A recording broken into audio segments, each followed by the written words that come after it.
नमस्कार, कैसे हैं आप सब। स्वागत करते हैं आप सभी का एक और नए वीडियो में।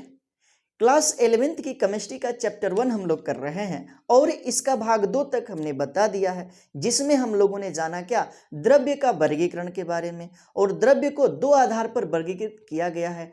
एक को कहा जाता है भौतिक वर्गीकरण और दूसरे को कहा जाता है रासायनिक वर्गीकरण।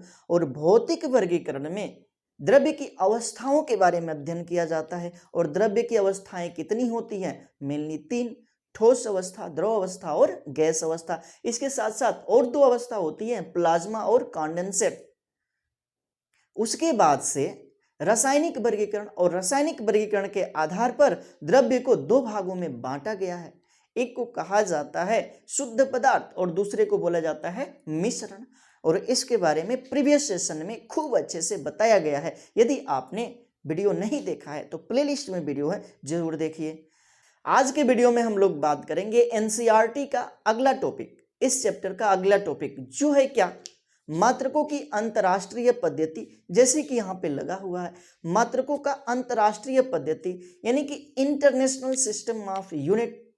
इसी को एसआई यूनिट्स बोला जाता है, एसआई पद्धति बोला जाता है। और इसी के बारे में विस्तार से आज के वीडियो में हम लोग जानने वाले हैं। तो जुड़े रहें नारायण सर क्लासेस के साथ और सेशन को हम शुरू कर रहे हैं। और हम पढ़ेंगे क्या, तो हम पढ़ेंगे ये मात्रकों की अंतर्राष्ट्रीय पद्धति, मात्रकों की अंतर्राष्ट्रीय पद्धति। आगे बढ़ते हैं। सबसे पहले हम जान लेते हैं मापन के बारे में। भाई मापन है क्या, तो मापन में 2 चीजें आती हैं, एक है अंक और दूसरा है मात्रक। ठीक है, किसी भी वस्तु को यदि मापा जाता है ना तो 2 चीजें आती हैं, एक है अंक और दूसरा है क्या चीज, तो मात्रक। जैसे कि हम यहां पर कर दें क्या, जैसे हम कहें कि 10 किग्रा। ठीक है, क्या चीज, तो 10 किग्रा। तो यहाँ पे 10 क्या है, अंक है, और किलोग्राम क्या है, मात्रक है। या हम कहें 5 मीटर, क्या चीज, तो 5 मीटर। तो यहाँ पे 5 क्या है, अंक है, और मीटर क्या है, मात्रक है। ठीक, तो कहने का मतलब है कि मापन में जो है 2 चीजें आती हैं, अंक और मात्रक। चीजों को समझते चलना है। जैसे कि हम लिख दिए यहाँ पे 10 किलोग्राम, किसी वस्तु का वजन है 10 किलोग्राम, तो यहाँ पे 10 क्या आ गया, अंक आ गया, और किलोग्राम क्या आ गया, मात्रक आ गया। और 5 मीटर, यानी कि यहाँ पे 5 क्या है, अंक है, और मात्रक क्या है, यहाँ पे मीटर है। बातें समझ में आया, चीजें समझ में आया, जरूर समझ में आया होगा। तो ये है मापन, और मापन में 2 चीजें होती हैं, एक है अंक और दूसरा है मात्रक। एग्जाम्पल भी दिखाया गया। देखिए, मापन के विकास के लिए पद्धतियां आई, मापन के विकास के लिए पद्धतियां आई, और यहाँ पे 2 पद्धतियों का मेनली विकास हुआ। एक को कहा जाता है अंग्रेजी पद्धति और दूसरे को कहा जाता है मीट्रिक पद्धति। देखते रहना है। एक को कहते हैं क्या चीज, तो अंग्रेजी पद्धति, और दूसरे को बोला जाता है मीट्रिक पद्धति। संसार में अलग अलग स्थानों पर इन पद्धतियों का उपयोग होता है। ठीक है ना, संसार में अलग अलग स्थानों पर इन पद्धतियों का उपयोग होता है। हम बात करेंगे मीट्रिक पद्धति। तो मीट्रिक पद्धति का विकास कहाँ से हुआ, तो फ्रांस से हुआ। कहाँ से, तो फ्रांस से। ठीक है ना, फ्रांस से इसका विकास हुआ, और ये पद्धति आगे चल करके एक और नए नाम से जानी गई, और जिसे कहा जाता है दशमलव पद्धति। दशमलव पद्धति। उसके बाद से फिर विकास किया गया इस दशमलव पद्धति में, और इसी पद्धति को नाम दे दिया गया क्या चीज, तो मात्रकों की अंतर्राष्ट्रीय पद्धति। मात्रकों की अंतर्राष्ट्रीय पद्धति, या इसी को एसआई पद्धति भी कहा जाता है। क्या चीज, तो एसआई पद्धति। चीजों को समझना है क्या है ये। तो कहने का मतलब है कि जो मीट्रिक पद्धति है फ्रांस में विकसित की गई। कहाँ पे, फ्रांस में। और इसी को दशमलव पद्धति कहा गया। और इसी को दशमलव पद्धति कहा गया। आगे चल करके इसका विकास हुआ और मात्रकों की अंतर्राष्ट्रीय पद्धति इसका नामकरण किया गया। इसी को एसआई पद्धति भी कहा जाता है। तब हम कहेंगे कि एसआई पद्धति का विकास कहाँ से हुआ? तो एसआई पद्धति का विकास हुआ फ्रांस से। कहाँ से? तो फ्रांस से। और यही जो है आपका क्या है? मात्रकों की अंतर्राष्ट्रीय पद्धति है, यह इंटरनेशनल सिस्टम ऑफ यूनिट है और इसे ही एसआई यूनिट्स कहा जाता है। और यही आपके एनसीईआरटी बुक में भी दिया हुआ है और इसी का अनुसरण हम लोग कर रहे हैं और इसी का अध्ययन हमें करना है। आगे बढ़ जाते हैं। ये चीजें आप लोगों ने समझा, इन चीजों को समझ लिया। अब हम मात्रकों की अंतर्राष्ट्रीय पद्धति को आगे बढ़ाते हैं, देखते हैं कि और क्या क्या चीजें हैं।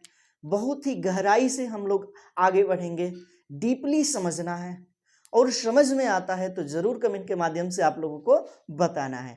तो आगे बढ़ते हैं और जानते हैं क्या चीज। आप लोग नाम सुने होंगे फिजिक्स में, मूल भौतिक राशियां। देखते हैं, ये इसी से लिया गया है, एसआई पद्धति से ही। क्या चीज तो मूल भौतिक राशियां। सभी लोगों को पता भी होगा मूल भौतिक राशियां कितनी होती हैं? 7 होती हैं।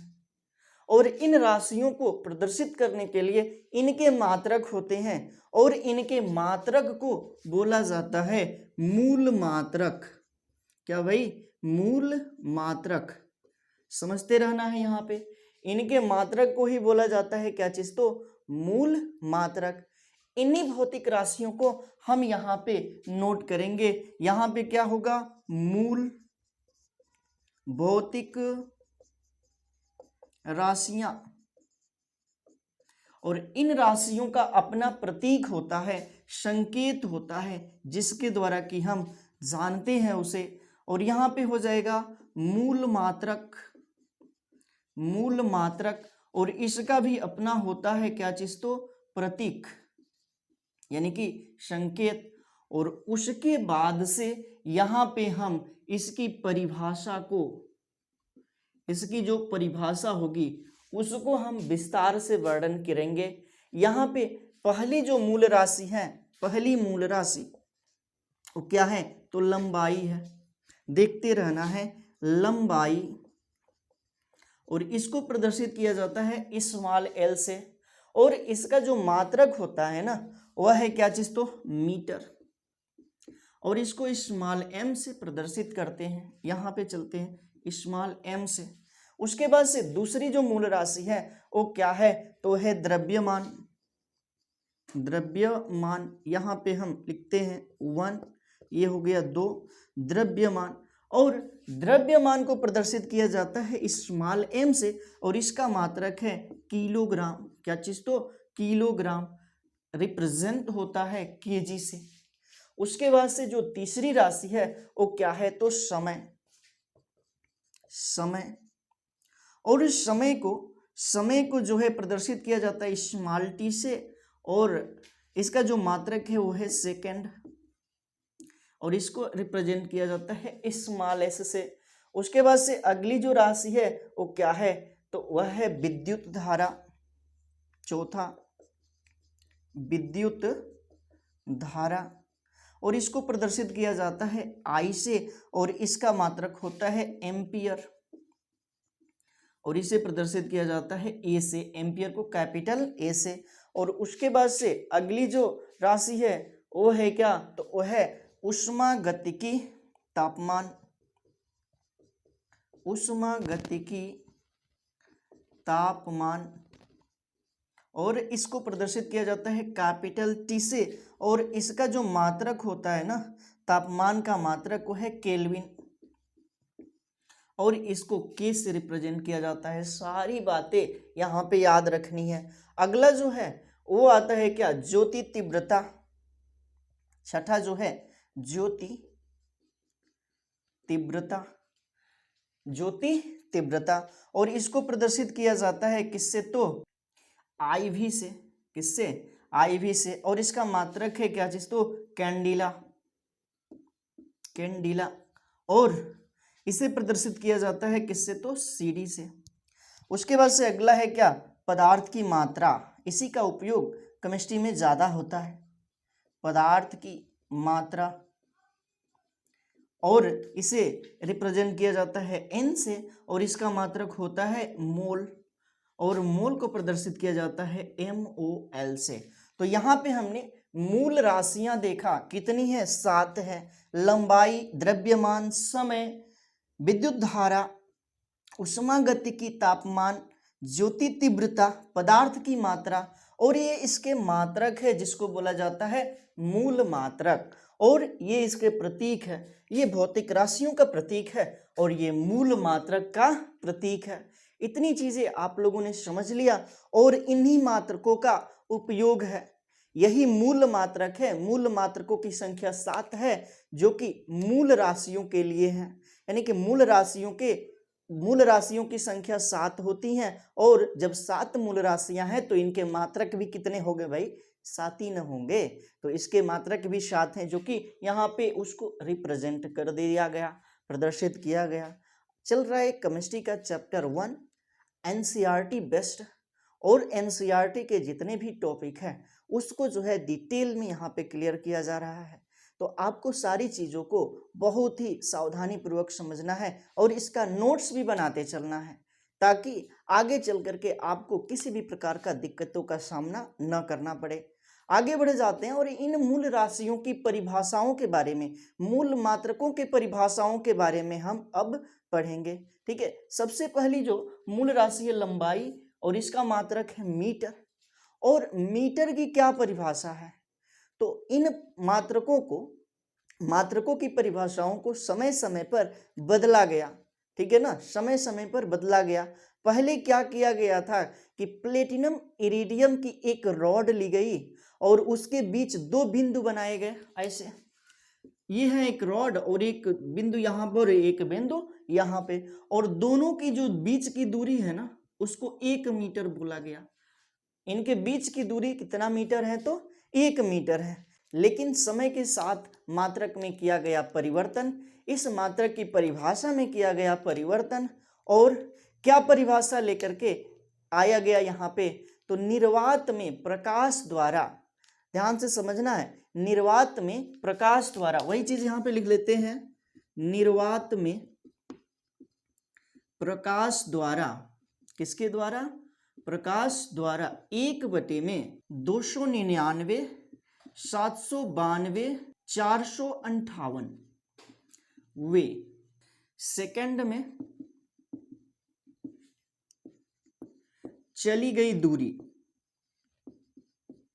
1 मीटर के बराबर होती है। समझना है यहाँ पे, कहने का क्या मतलब है कि निर्वात में प्रकाश द्वारा 1/299, 792, 458 सेकेंड में चली गई दूरी 1 मीटर के बराबर होती है। यह मीटर की आधुनिक परिभाषा है। पहले मीटर को परिभाषित किया गया था, क्या चीज, तो प्लेटिनम इरिडियम की छड़ लिया गया और 2 बिंदु कर दिया गया और उनके बीच की दूरी को 1 मीटर कहा गया। लेकिन समय के साथ इसकी परिभाषा में परिवर्तन हुआ और यहाँ पे दिखाया गया मीटर का क्या परिभाषा है। मीटर का तो निर्वात में प्रकाश द्वारा 1/299, 792, 498 सेकेंड में चली गई जो दूरी होती है ना, वह 1 मीटर के बराबर होती है। कितने मीटर के बराबर होती है, 1 मीटर के। तो मीटर की परिभाषा के बारे में आप लोगों ने समझा। अब हम आगे बढ़ते हैं और अगली मूल राशि देखते हैं द्रव्यमान, और द्रव्यमान का मात्रक है किलोग्राम। और अब हम किलोग्राम की परिभाषा को देखेंगे। किसकी परिभाषा को, तो किलोग्राम की परिभाषा को।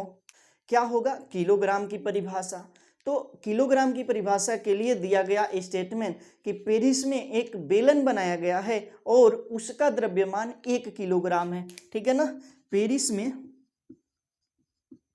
एक बेलन है और उसका जो द्रव्यमान है कितना है, 1 किलोग्राम है, 1 केजी है। और इसी को जो है प्लेटिनम ब्लॉक भी बोला जाता है, इसके द्रव्यमान को।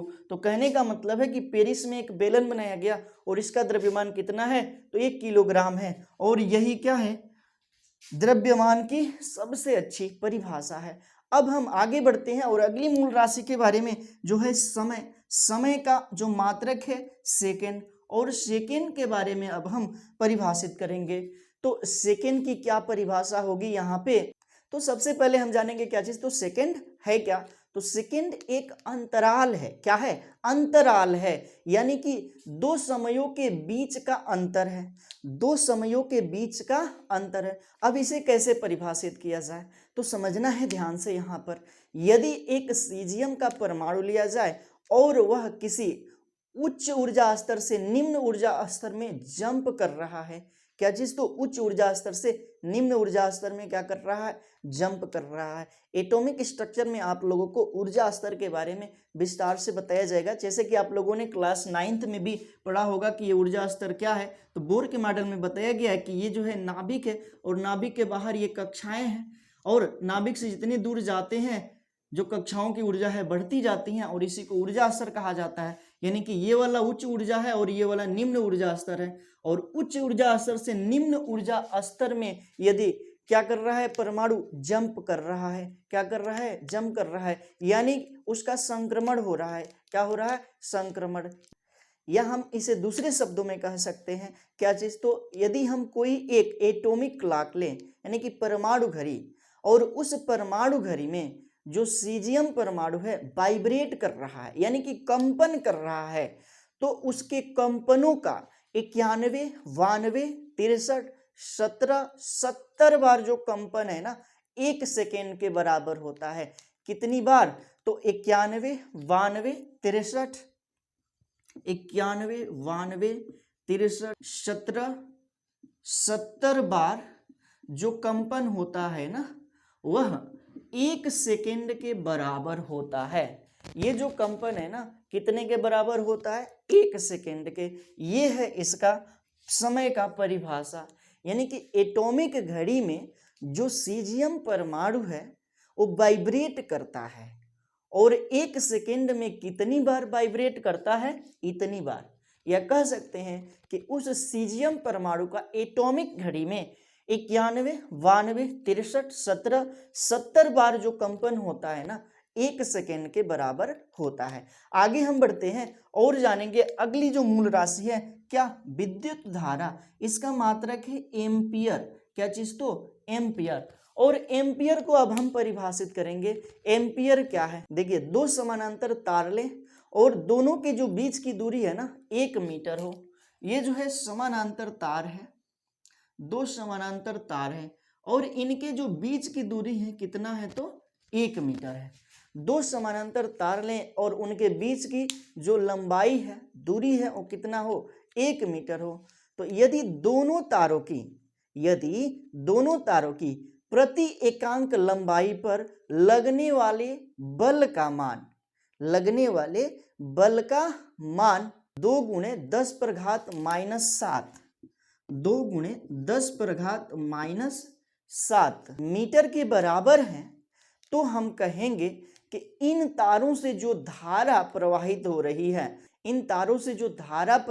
रही है, वह दोनों तारों की जो धारा है बराबर है, और वही धारा जो है 1 एम्पियर के बराबर है। क्या है, 1 एम्पियर के बराबर है। जो धारा प्रवाहित हो रही है वही क्या है, 1 एम्पियर है। ध्यान से आप लोगों को सारी बातें समझना है।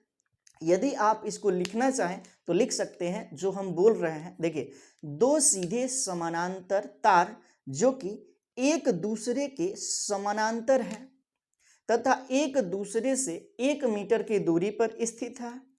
यदि इन तारों में बहने वाली धारा 1 एम्पियर होगी, तो इन तारों की एकांक लंबाई पर लगने वाले आकर्षण बल का जो मान है वह होगा कितना, न्यूटन। तो 2 गुणे 10 पर घात 7 न्यूटन। तो यही जो है कितने के बराबर होता है, 1 एम्पियर के। तो ये चीज आप लोग लिख सकते हैं। आगे बढ़ते हैं और अगला है क्या, ऊष्मागतिकी तापमान। अगला जो मूल राशि है ऊष्मागतिकी तापमान है, इसे केल्विन से प्रदर्शित करते हैं। किससे प्रदर्शित करते हैं, तो केल्विन से। केल्विन की परिभाषा क्या होगी, तो जल का त्रिक बिंदु का ऊष्मागतिकी ताप का 1/273.16 1/273.16 वह भाग जो है कितने 1 केल्विन के बराबर होता है। समझना है यहाँ पे ध्यान से, जल का जो त्रिक बिंदु है उष्मागतिकी ताप का 1/273.16 भाग जो होता है 1 केल्विन के बराबर होता है। अब बात करेंगे त्रिक बिंदु क्या है, देखते हैं यहाँ पे। जैसे कि हम लोग ग्राफ बनाते हैं किसके मध्य, तो यहाँ पे हम ग्राफ बनाएंगे किसके मध्य, तो ताप और दाब के मध्य। ये है दाब और ये है क्या चीज, तो ताप। ठीक, ये है ताप और दाब। यहाँ पे जो है वह बिंदु है जिस पर कि द्रव तीनों अवस्थाओं के समान है, ठोस अवस्था, द्रव अवस्था, गैस अवस्था। यदि हम इधर की ओर आ रहे हैं तो ताप में कमी होगा और वह बर्फ में परिवर्तित होगा। जल किस में परिवर्तित होगा, बर्फ में। यहाँ पे बिंदु पर जल तीनों अवस्थाओं के समान है। यदि इससे इधर की ओर जाते हैं तो दाब बढ़ेगा और यह लिक्विड में चला जाएगा, और यदि हम इधर की ओर जाते हैं तो यहाँ पे ताप बढ़ेगा और यह गैस में परिवर्तित हो जाएगा, वाष्प में परिवर्तित हो जाएगा। यानी कि वह बिंदु जिस पर कि जल तीनों अवस्थाओं में है उसी को बोला जाता है कौन सा बिंदु, त्रिक बिंदु। यही क्या है, त्रिक बिंदु है। बातें समझ में आई। और त्रिक बिंदु पर, जल के त्रिक बिंदु पर उष्मागतिकी तापमान का 1/273.16 जो भाग होता है वह 1 केल्विन के बराबर होता है। कितने के बराबर, 1 केल्विन के। आगे बढ़ते हैं और अगला जो मूल राशि है वो है उष्मागतिकी तो हो ही गया। अब अगला जो है ज्योति तीव्रता है। क्या चीज, तो ज्योति तीव्रता। इसका मात्रक होता है कैंडिला, और कैंडिला की परिभाषा हमें जानना है। सबसे पहले हम जान लेते हैं कि ज्योति तीव्रता है क्या।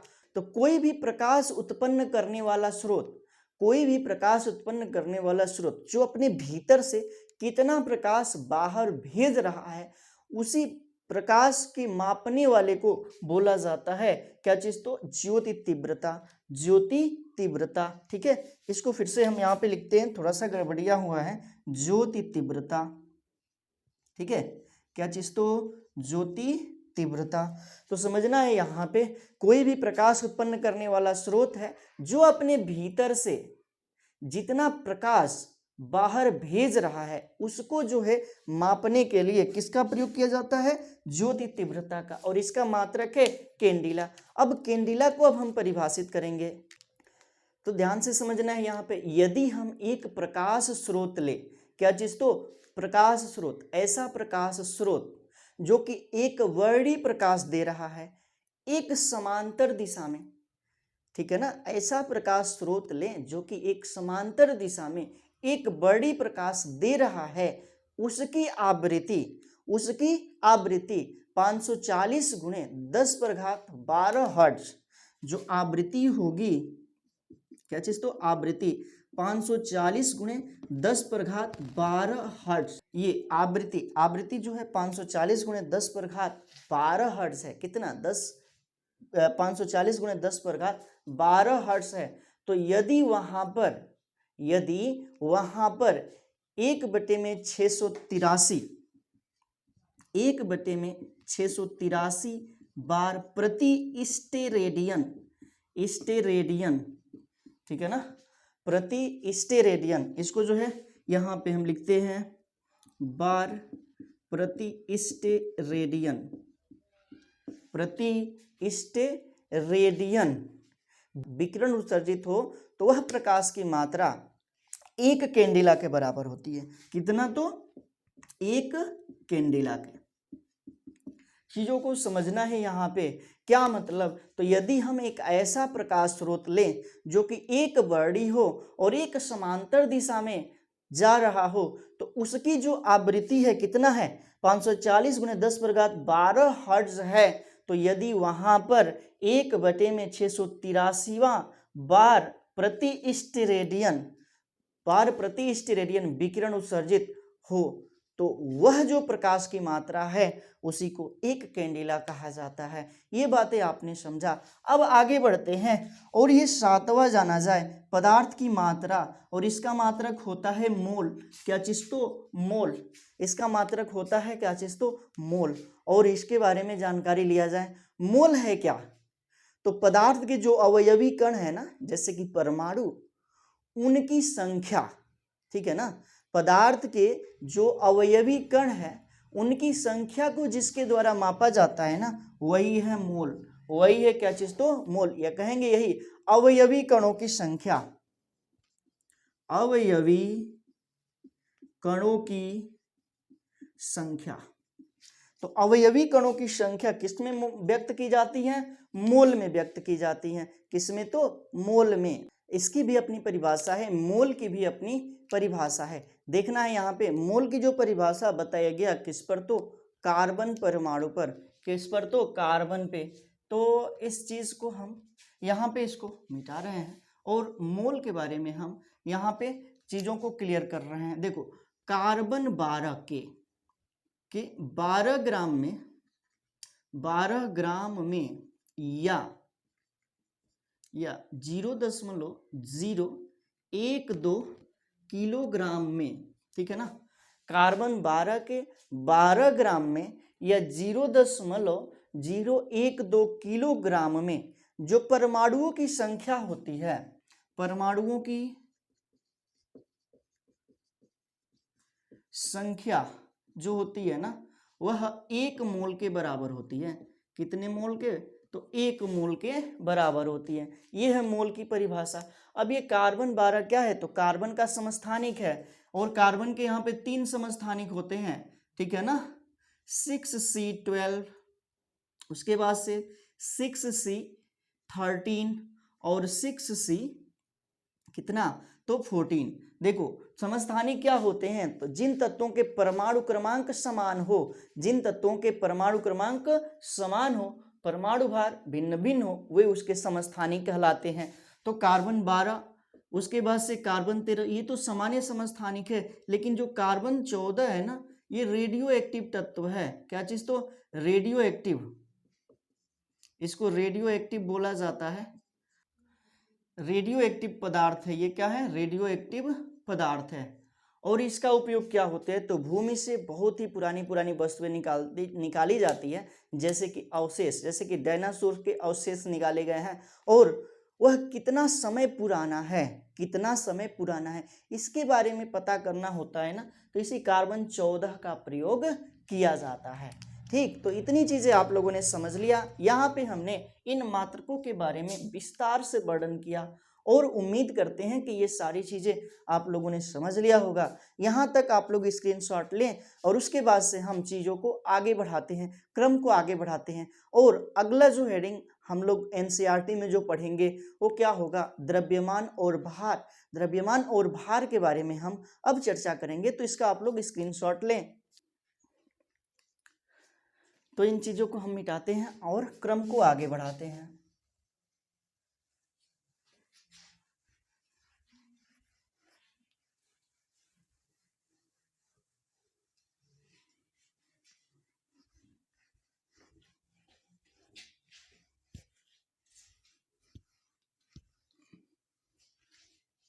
आगे होगा द्रव्यमान और भार।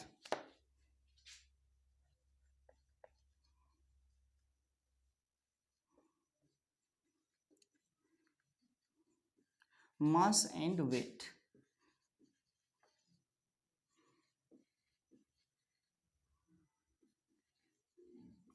समझते रहना यहाँ पे मास। तो द्रव्यमान एवं भार सामान्यतः हम कह देते हैं ना कि एक ही चीजें हैं, तो यह एक चीज नहीं है, अलग अलग चीजें हैं, और उसको अलग अलग तरीके से हम जानेंगे कि कैसे ये अलग अलग है। द्रव्यमान और भार दोनों एक नहीं है, ये बात आपको याद रखनी है। कहीं कहीं पे ये किया जाता है कि इन दोनों को एक ही कह दिया जाता है, द्रव्यमान या भार एक ही है, लेकिन ऐसा नहीं है। अभी हम उसके बारे में विस्तार से वर्णन करेंगे, लेकिन और भी कुछ चीजें जाना जाए। क्या चीज? तो व्युत्पन्न मात्रक, ठीक है ना, व्युत्पन्न मात्रक। व्युत्पन्न मात्रक ये कैसा मात्रक है? तो वह मात्रक जो कि मूल मात्रक पर घात लगाकर बनाया जाता है, प्रदर्शित किया जाता है, वह मात्रक जो मूल मात्रकों पर घात लगा करके प्रदर्शित किया जाता है वही क्या है, व्युत्पन्न मात्रक है। लिख लेते हैं, वह मात्रक जिसे मूल मात्रकों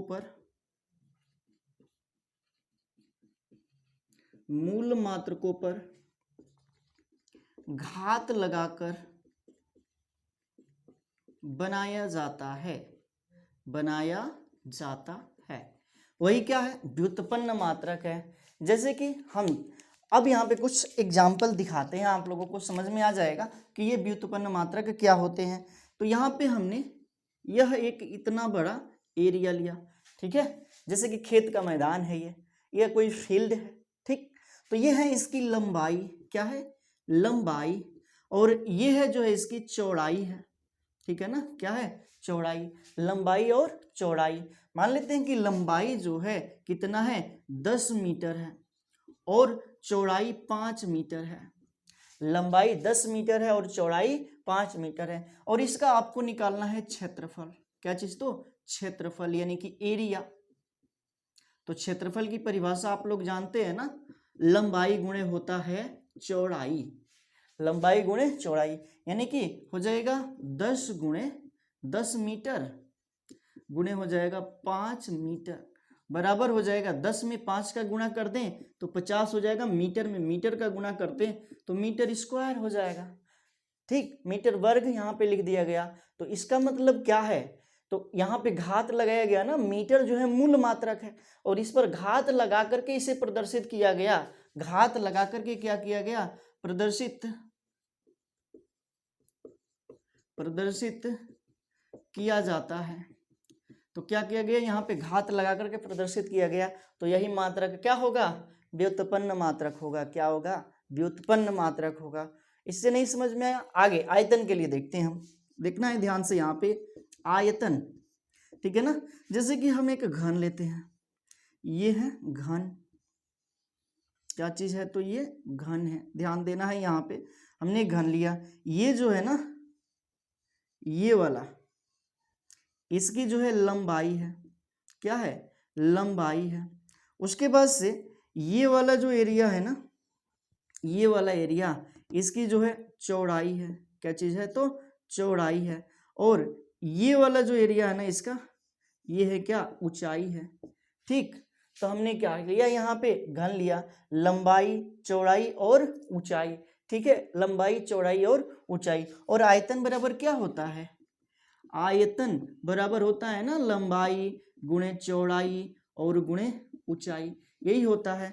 तो मान लेते हैं कि लंबाई 2 मीटर है, चौड़ाई 1 मीटर है, कितना है, 1 मीटर, और ऊंचाई भी 1 मीटर है, ठीक है।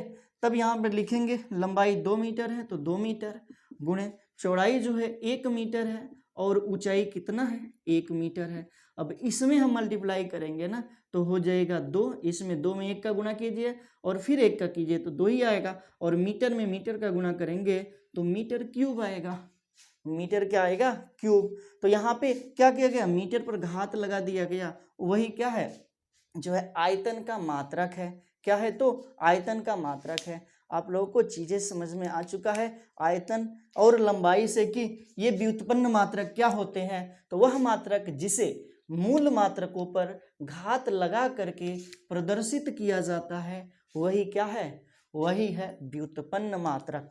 समझ में आया चीजें। जैसे कि हम आयतन के लिए एक और चीज लेते हैं, 1 लीटर। मान लेते हैं कि कोई वस्तु जैसे कि दूध का आयतन 1 लीटर है, कितना है, 1 लीटर, ठीक है। आयतन के लिए हम लोग यहाँ पे देख रहे हैं तो मान लेते हैं कि आयतन कितना है, 1 लीटर। और इसको छोटे मात्रक में हम इसे प्रदर्शित करेंगे तो ये होता है 1000 मिलीलीटर के बराबर, कितना, 1000 मिलीलीटर के बराबर। यह 1 लीटर है और इसका जो मात्रा होता है ना मिलीलीटर में यदि चेंज करेंगे तो 1000 मिलीलीटर होता है। अब देखा जाए जो 1000 मिलीलीटर होता है, 1000 मिलीलीटर वह 1000 घन सेमी के बराबर होता है। 1000 मिलीलीटर जो होता है ना 1000 घन सेमी के बराबर होता है। ये चीजें आपको समझनी है।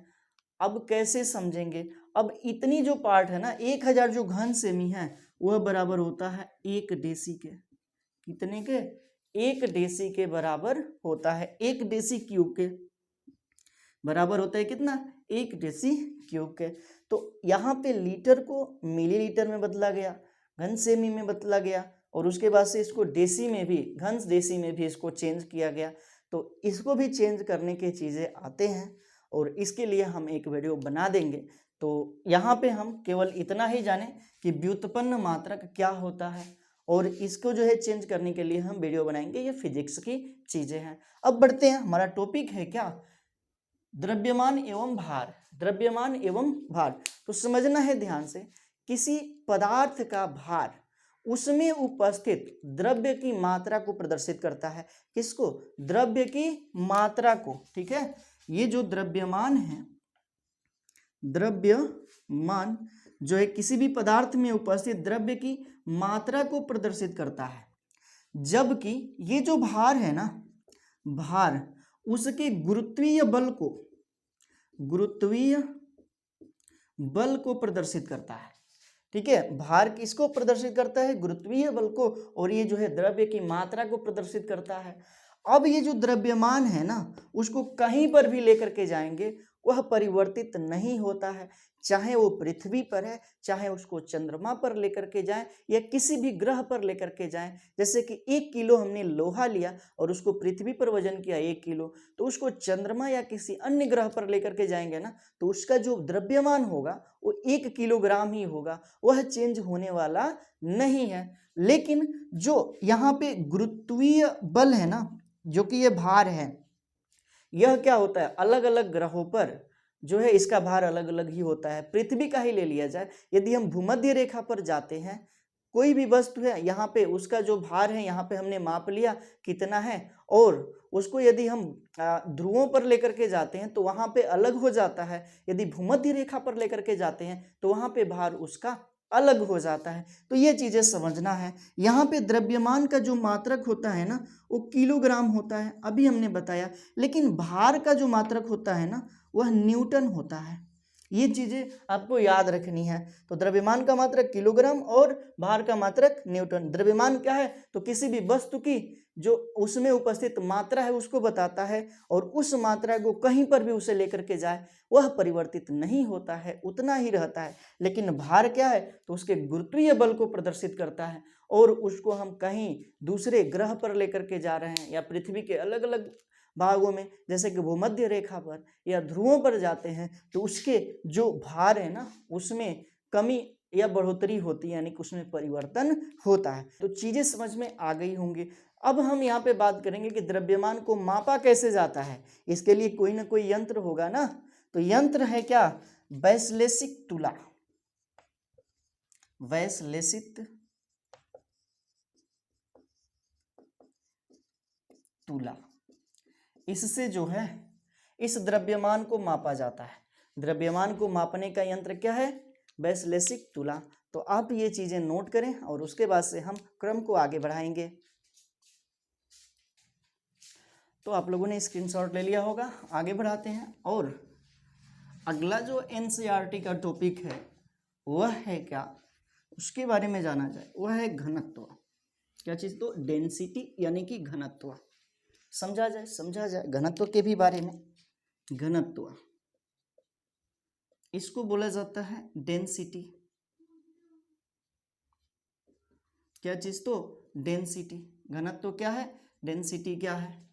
तो आयतन में बताया गया कि आयतन वह एरिया होता है, वह स्थान जो कि कोई वस्तु घेरा हुआ है, वह उसका जो है आयतन होता है। और घनत्व को परिभाषित किया गया है कि किसी भी वस्तु का वह गुण जिसके द्वारा हमें यह जानकारी मिलती है कि वह कितना हल्का कितना भारी है।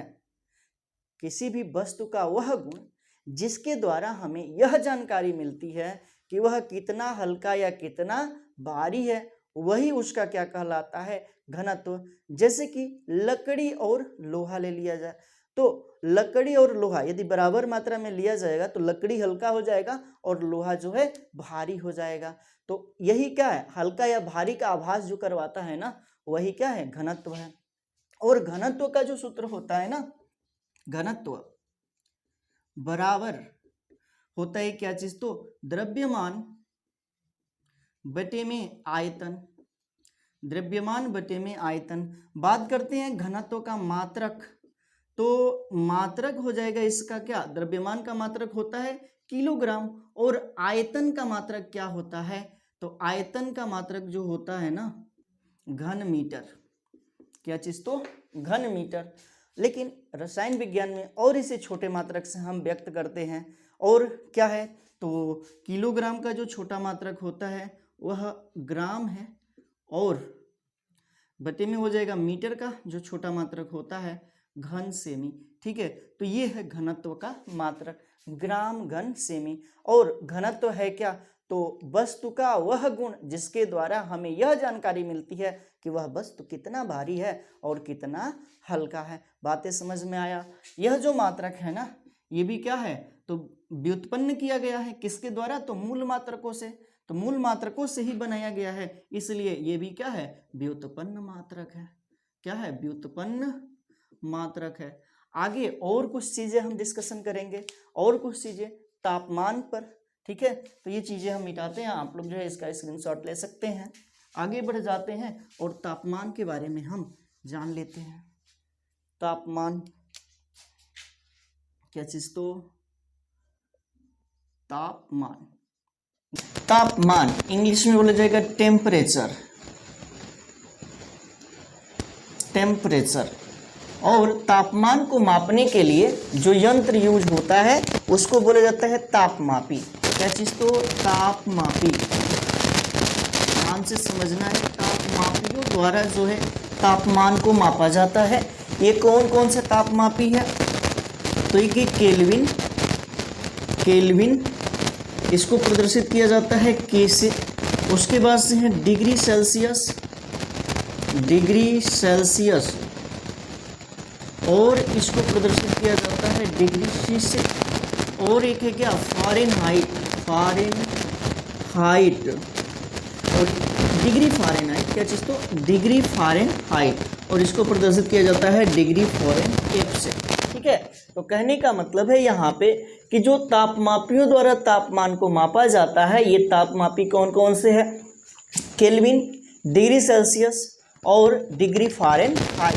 अब इन्हीं चीज़ों को हम बहुत ही आसान तरीके से जो है हम सूत्र यहाँ पे स्थापित कर देंगे कि केल्विन को डिग्री सेल्सियस में कैसे आप बदल लोगे, डिग्री सेल्सियस को डिग्री फ़ारेनहाइट में कैसे बदल लोगे। तो देखो यहाँ पे हम लिखते हैं, ये जो है यंत्र है, क्या है, एक यंत्र है, ध्यान से देखना है, ये एक यंत्र है, इसको हम कह रहे हैं कि ये केल्विन है। क्या है, केल्विन, समझना है यहाँ पे, ये क्या है, तो केल्विन है। यहाँ पर एक यंत्र है, एक यंत्र है, इसको हम कह रहे हैं, ये क्या है, तो डिग्री सेल्सियस है, डिग्री सेल्सियस, इसे बोला जाएगा डिग्री सेल्सियस। समझना है यहाँ पे डिग्री सेल्सियस। उसके बाद से यहाँ पर एक यंत्र है, यहाँ पर एक यंत्र है, और इसे हम बोल रहे हैं क्या है, ये डिग्री फ़ारेनहाइट है, डिग्री फ़ारेनहाइट। समझना है चीज़ों को, फ़ारेनहाइट। बहुत ही आसानी से आप केल्विन को डिग्री सेल्सियस में, डिग्री सेल्सियस को फ़ारेनहाइट में बदल लेंगे। कैसे बदलेंगे, ये भी हम तरीका बताने वाले हैं। देखिए, तो ये जो है यंत्र है, ठीक है, केल्विन से तापमान मापने का ये है, डिग्री सेल्सियस से तापमान मापने का ये यंत्र है, और डिग्री फ़ारेनहाइट से तापमान मापने का यह यंत्र है। अब यहाँ पे जो है जल के सापेक्ष इसको लिया जाएगा। जल का जो हिमांक होता है ना, वह क्या होता है, केल्विन में 273.15 केल्विन होता है। ठीक है ना, तो यहाँ पे क्या है, 273.15 केल्विन पर जल किस में परिवर्तित होता है, बर्फ में। किसमें भाई, बर्फ में। और जब जल उबलता है, जब पानी उबलता है तो वह तापमान होता है कितना, तो 373.15 केल्विन।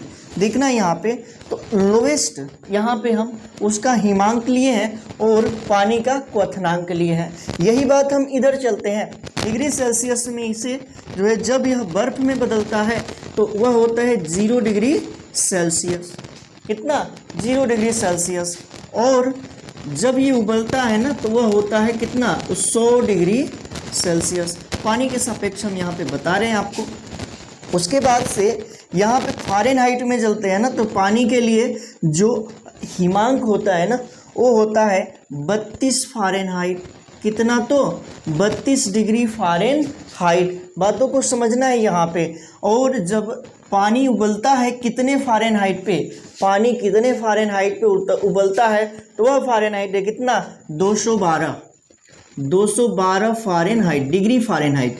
ये चीज़ यहाँ पे आपको समझना है। तो केल्विन के लिए बनाना है तो हमें केल्विन निकालना है। मान लेते हैं कि यहाँ का तापमान कुछ है जितना केल्विन हो, यहाँ का तापमान कुछ है जितना डिग्री सेल्सियस हो, और यहाँ का कुछ तापमान है जितना क्या है, तो जितना फ़ारेनहाइट हो।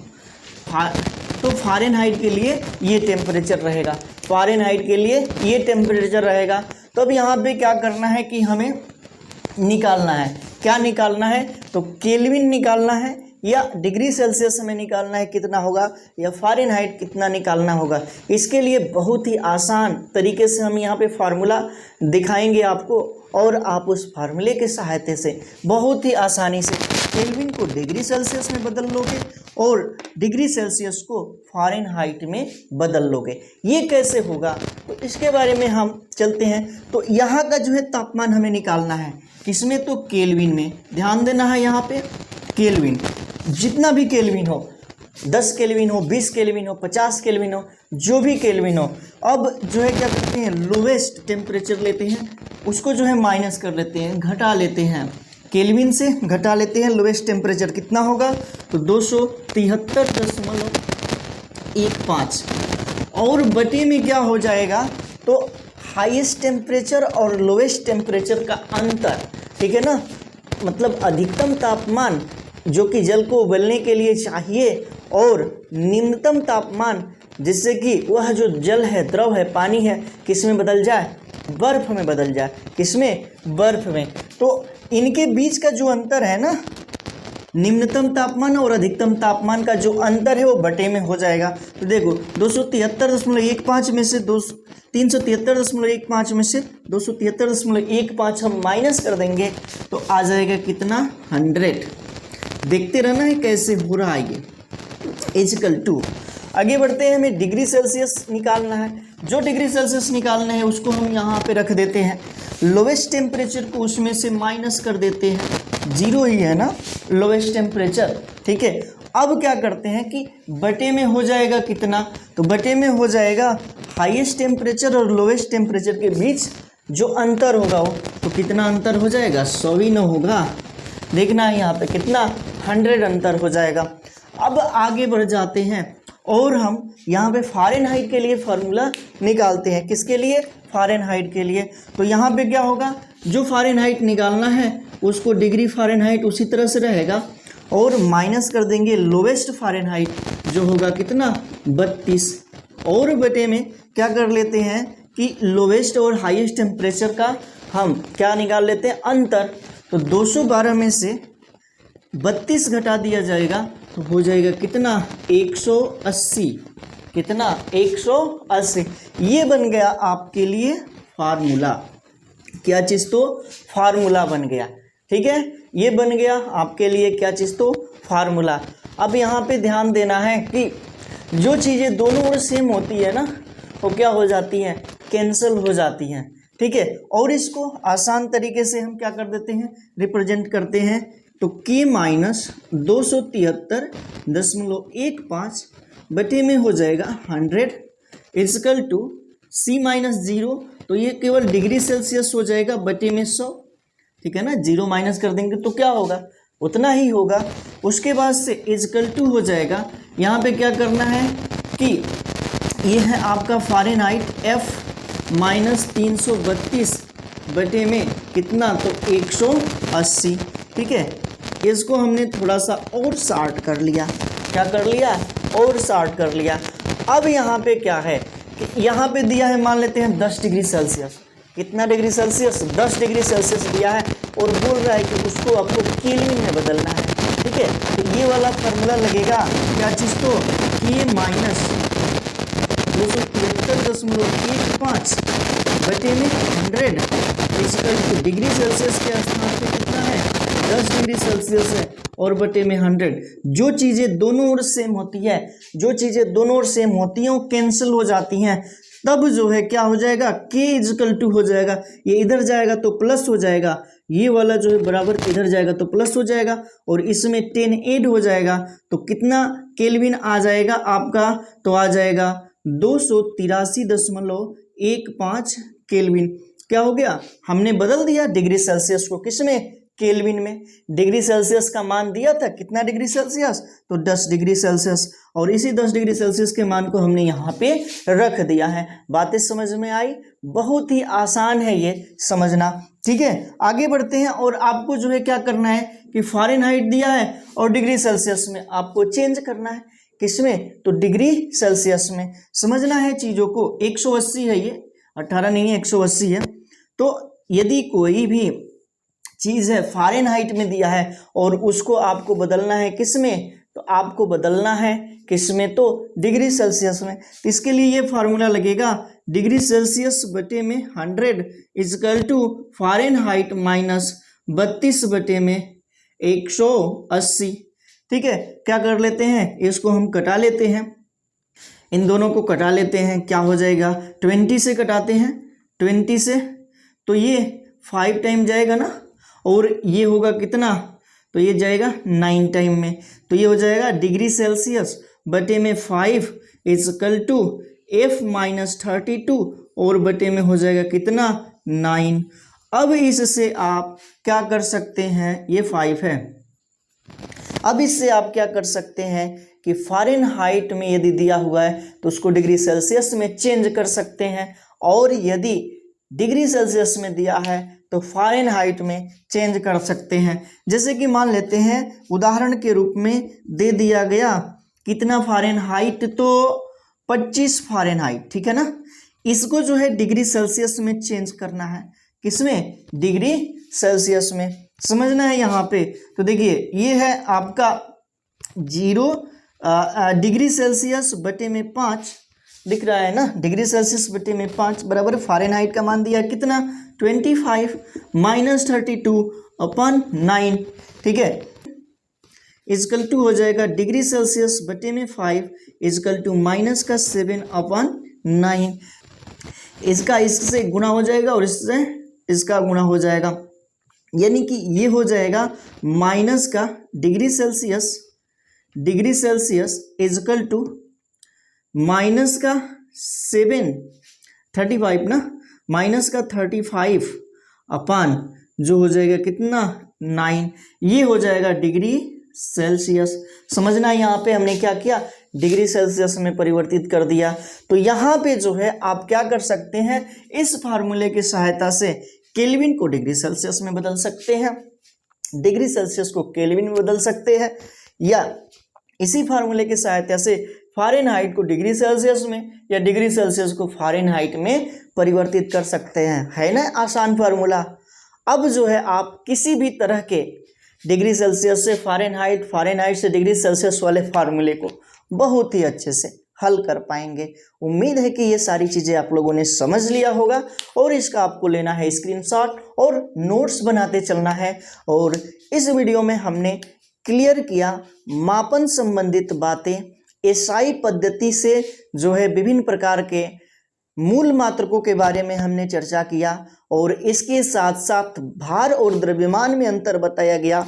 इसके साथ ही साथ आयतन के बारे में और घनत्व के बारे में और तापमान के बारे में सारी बातें क्लियर हो गई। जितना एनसीईआरटी में दिया है उससे थोड़ा ज़्यादा ही बताया गया है। ये नहीं है कि एनसीईआरटी में जितना दिया है उसी को हमने यहाँ पर रिप्रेजेंट किया है, ऐसा नहीं है।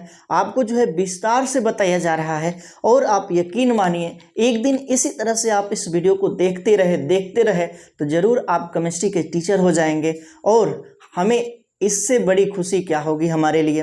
तो बस इतना ही इस वीडियो में हम रहने देंगे और अगले वीडियो में जो है हम इस चैप्टर के आगे के टॉपिक को क्लियर करेंगे। तो उम्मीद है कि सारी चीज़ें आप लोगों को समझ में आया होगा और यदि समझ में आता है तो ज़रूर कमेंट के माध्यम से बताएं और वीडियो को लाइक कर दें। तो मिलते हैं अगले वीडियो में, तब तक के लिए thank you, thanks for watching. जुड़े रहें नारायण सर क्लासेस के साथ।